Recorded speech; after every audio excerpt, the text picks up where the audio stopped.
toujours aimé tout ce qui est écologie, mobilité, et là c'est une combinaison de la mobilité et de l'écologie. Donc le fait de pousser et d'évangéliser aussi la mobilité électrique, qui est bien pour notre planète, mais aussi ce qui est intéressant, c'est d'offrir à chaque type d'usage de mobilité un service de mobilité adapté, notamment les trottinettes électriques, peuvent apporter bien sûr on va dire un trajet plus simple, plus flexible et aussi plus écologique, plus économique aussi. On a des trottinettes qui peuvent aller de 10 km d'autonomie jusqu'à la trottinette, on va dire, de bureau, pour faire de la vraie mobilité, donc qui peut aussi aller jusqu'à 45 à 60 km d'autonomie. Donc, ce qui peut être intéressant pour des trajets un peu plus longs. Le prix, il est assez large. Ça dépend aussi des marques. Ça peut aller de 4 000 dirhams à peu près 10 000, 11 000 dirhams pour la grosse trottinette avec 80 km d'autonomie. On va dire, une clientèle assez large. Moi, je croyais que c'était plutôt jeune, très jeune même, c'est ce que je croyais, et plutôt masculine. Là, ce qu'on voit, c'est que, bon, il y a plus d'hommes, il y a quand même 40% de femmes. On a aussi une clientèle qui est, on va dire, les millennials aussi, donc plutôt les 40 ans. Aussi, beaucoup de gens qui ont 40 ans. Des gens qui travaillent par exemple à Sidi Marouf, ceux qui prennent le train aussi, des tramways, ça peut être aussi un complément de trajet. En règle générale, elles parviennent tous de Chine. Maintenant, on peut les avoir du marché européen, vu qu'il faut aussi des normes qui sont spéciales en matière de qualité. Et donc, comme je l'ai dit tout à l'heure, on a pris le pari d'avoir des marques. Et donc, elles parviennent aussi avec des normes de type CE, qui sont, on va dire, garanties aussi, acceptées par l'Union européenne. On a commencé bien sûr avec la location parce qu'on a cru que, enfin, on le croit toujours, que la location peut être un vrai vecteur de mobilité pour les petits trajets, pour les trajets moyens.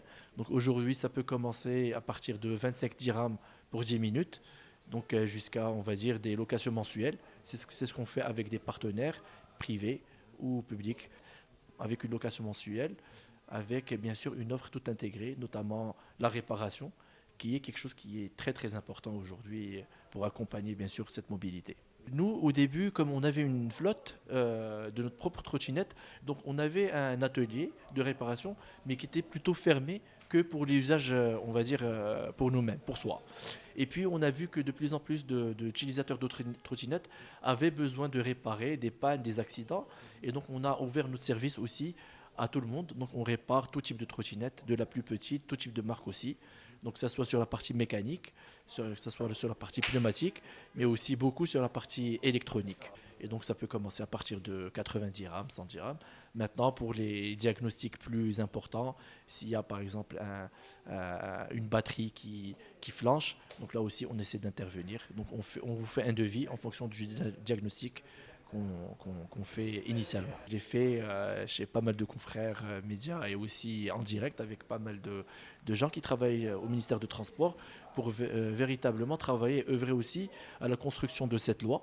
Nous, ça nous intéresse fortement parce qu'on est acteur de cette mobilité, le dernier sujet du ministère de Transport. Et donc, nous, on est prêt aussi à œuvrer justement et à l'adapter aussi, la localiser. Il ne faut pas qu'on prenne la loi on va dire, européenne et l'importer. Il faut aussi qu'on l'adapte au contexte marocain. Et nous, je pense, en tant qu'acteurs, on peut aider à implémenter justement cette loi. Pour les assurances, c'est quelque chose qui nous intéresse aussi, comme la loi, pour ne pas rester dans le flou. Les assurances, ça nous intéresse fortement. Et donc, on a contacté pas mal d'assurances aujourd'hui au Maroc, qu'elles soient étrangères ou marocaines. Aujourd'hui, on n'a pas une assurance adaptée à la trottinette électrique. Donc, elle est considérée comme le vélo, sans assurance. Maintenant, avec la loi, si on fait de l'homologation et une loi qui dit que la trottinette est un véhicule et qu'on peut accéder à une assurance, c'est quelque chose qui est très intéressant pour protéger les usagers et protéger tout le monde. Je suis un fervent utilisateur de la trottinette depuis à peu près 2 ans maintenant. Dès que j'ai commencé, je ne touche plus à mon véhicule, je ne circule plus avec ma voiture. Je préfère utiliser mon quotidien, pour mes courses, pour aller au travail, pour aller voilà, voir la famille, les amis à Casablanca. C'est c'est un très bon moyen de transport que je recommande. Pour la charger, je la charge tous les 3-4 jours, à peu près une trentaine de kilomètres. Parfois, quelques petits accrochages avec les voitures qui ne respectent pas, par exemple, par exemple, je peux descendre de ma trottinette et je traverse. Je suis à pied, alors on ne me laisse pas passer. Oh, pratiquement zéro. En 2 ans, je n'ai jamais eu, alhamdoulilah, de problème. Le seul problème que j'ai eu une fois, c'était un problème mécanique parce que je suis passé sur des secousses. Donc il faut faire attention, il faut aller sur du goudron. Mais quand on passe dans des crevasses, tout ça, j'ai eu un petit problème mécanique qu'on m'a réparé très rapidement. C'est une très bonne chose. Il est temps qu'on réglemente et qu'on soit protégé par les assurances et qu'il y ait une réglementation, parce qu'effectivement, il faut être protégé. Ce n'est pas un jouet. Encore une fois, on peut aller jusqu'à 25 km/h.